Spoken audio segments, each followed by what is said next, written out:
Welcome back to this episode. In this episode, I'm going to talk about games, any kind of game. For example, adventure, horror, action, and online games and other games. Let's start with action games. These games are the ones that makes kids, teens, and even some older people play so much to complete the story or whatever has the mission to continue the game. And there's a lot of time required to finish the story. Like for example, what I searched, I think the longest story it was about 69 hours. And other games I will talk about is the ones that don't have a story. Like just you can just explore the map and some areas you never watch in the game. And other games have stories that don't have directly to the main story. And other games like Minecraft, I'm gonna talk about Minecraft. This game doesn't have a story like to follow. This game is just about imagination. Or you want, you can play in Survivor and make whatever you want in Survivor, but there's creative too to make it easy, simple things easier. But back, this game you can never finish it. This game is just about your imaginations. You can be playing hours, and you cannot finish it.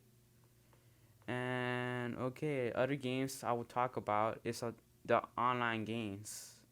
Like for example, the ones I like, Fortnite. Fortnite is it's a great game for me. Well, it's just great because it's free. Everyone plays it. Let me talk about the online games you can play with people. Well, random people, not just with your friends. You can play with friends, but you can play with random people you never know. You can play from any part from the world actually. You change the server. Other things and other thing that it's added is not just the online. It's also multiplayer. Multiplayer is also cooperative in a way that the screen of the TV is divided in two or it can be divided in three or four. It's just the way you have if you have more controllers or you have if you have more friends with you. Oh, the limit is just four. And yeah, like for example, Call of Duty. Call of Duty you can play with online. You can play online or you can play with friends that can join you from in your house.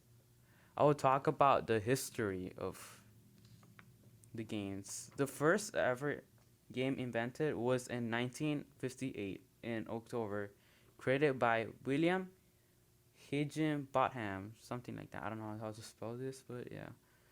It wasn't an amazing game, but it was the first one, so that makes the game.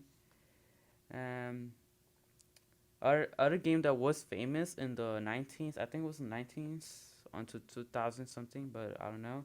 It was the Tetris. The Tetris is just a puzzle game, but it's like you never finish it.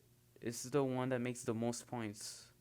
This game just gets more intense as how far you go in the game.